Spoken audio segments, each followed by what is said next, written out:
memulai aktivitas kita, terlebih dahulu kita berdoa menuntut kepercayaan kita masing-masing. Berdoa dimulai. Berdoa selesai. Oke. Sebelum kita memulai pelajaran kita tentang prinsip dan pola pelayanan publik, ada yang tahu materi minggu lalu? Baik, pada sana Konsep pelayanan. ya, konsep pelayanan. Baik, terima kasih ya Serna. Ada materi kita yaitu prinsip dan pola pelayanan. Terlebih dahulu ada yang mengetahui apa itu prinsip pelayanan publik? Ada yang tahu? Saya tahu. Oke, berbincang. Apa itu prinsip pelayanan publik? Baik Bu, prinsip pelayanan publik adalah nilai dan panduan yang mengatur penyelenggaraan daerah publik. Terima kasih Bu. Oke, terima kasih Don Vincent. Prinsip pelayanan publik ialah nilai atau panduan yang mengatur penyelenggaraan layanan publik. Prinsip ini bertujuan untuk agar layanan publik dapat memenuhi kebutuhan masyarakat atau umum secara efektif, adil dan efisien. Kemudian prinsip pelayanan publik itu dibagi 10. Ada yang bisa membacakan apa prinsip pelayanan publik? Saya dulu.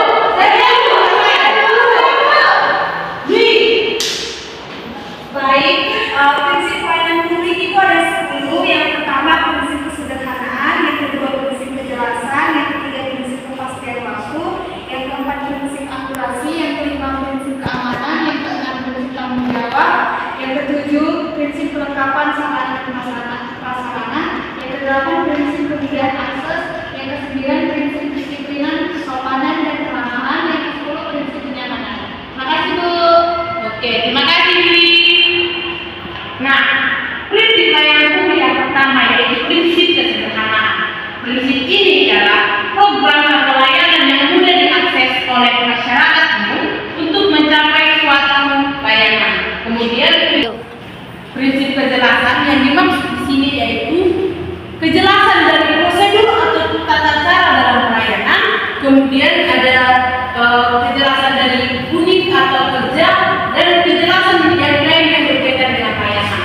Kemudian kejelasan dari kepastian waktu, yang dimana kepastian waktu yang prinsip kepastian waktu itu dimana adanya waktu yang tersusun rapi dalam pelayanan, waktunya itu tertata terus.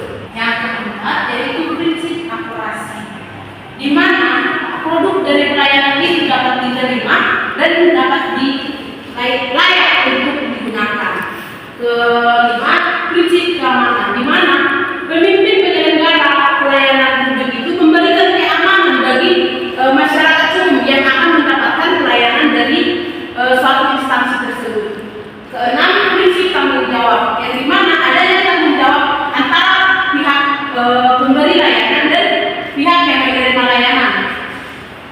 Ketujuh, prinsip kelengkapan sarana dan prasarana.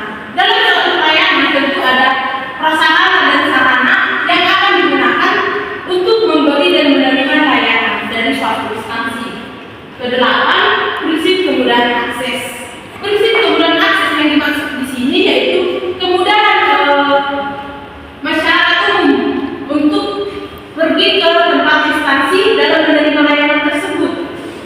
Kesembilan yaitu prinsip kedisiplinan, kesopanan dan keramahan, yang dimana dalam layanan publik itu pihak pemberi layanan itu memberikan adanya menunjukkan adanya disiplinnya, keramahan dan kesopanan dalam melayani. Baru jika suatu layanan instansi publik itu tidak memberikan adanya kedisiplinan, kesopanan, keramahan, tentu masyarakat akan merasa bahwa instansi tersebut tidak layak untuk dikunjungi untuk menerima suatu layanan. Nah, prinsip yang terakhir yaitu prinsip kenyamanan, yang dimana masyarakat itu merasa nyaman saat menerima layanan dari suatu instansi. Jadi masyarakat itu yang menerima instansi itu merasa senang, nyaman dan merasa untuk melakukan kembali di instansi tersebut. Kemudian materi kita selanjutnya tentang pola pelayanan publik. Nah, siapa yang bisa membacakan apa itu pola pelayanan publik? Oke, kepada Esa. Baik, pola pelayanan publik adalah tata cara penyelenggaraan pelayanan publik yang diberikan oleh penyelenggaraan pelayanan publik.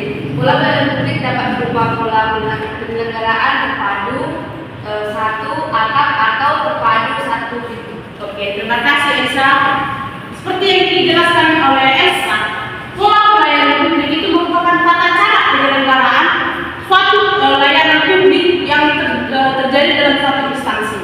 Nah, dalam pola pelayanan publik ini terdiri dari 4 pola. Yang pertama itu pola fungsional, yang kedua pola terpusat, ketiga pola satu atap, dan keempat pola gugus tugas. Nah, yang pertama pola fungsional.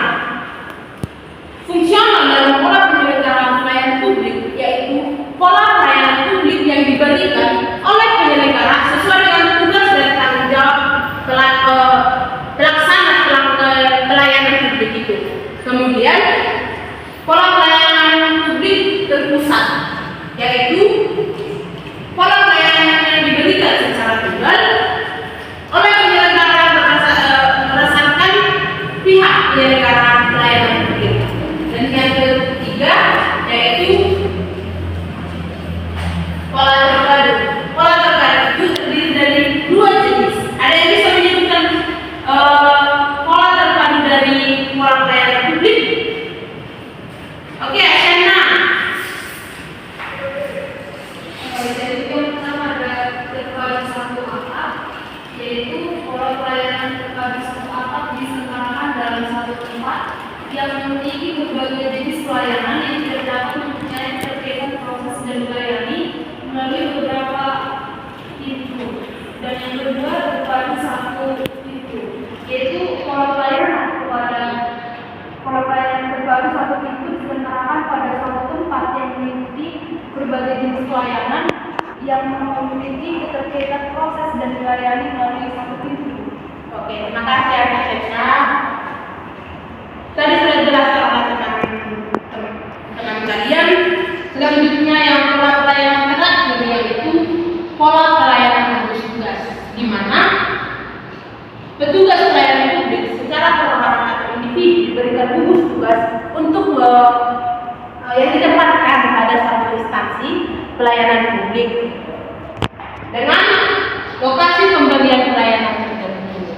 Nah, materi demikian materi kita hari ini dan untuk anak didik itu semuanya, apa yang menjadi kesimpulan dari materi kita hari ini? Ada yang tahu? Amelia, saya persilahkan. Apa yang menjadi kesimpulan dari prinsip dan pola pelayanan publik hari ini? Kesimpulan yang dari Ibu jelaskan materi tadi, prinsip layanan publik adalah nilai dan panduan yang mengatur penyelenggaraan layanan publik, yang mencakup prinsip kesederhanaan, prinsip kejelasan, prinsip kepastian waktu, prinsip akurasi, prinsip keamanan, prinsip tanggung jawab, prinsip kelengkapan sarana dan prasarana, prinsip kemudahan akses, prinsip kedisiplinan, kesopanan dan keramahan dan kenyamanan. Oke, terima kasih Amel. Oke, kesimpulan dari pertemuan kita hari ini yang dimana prinsip dan pola pelayanan publik, jadi dimana prinsip merupakan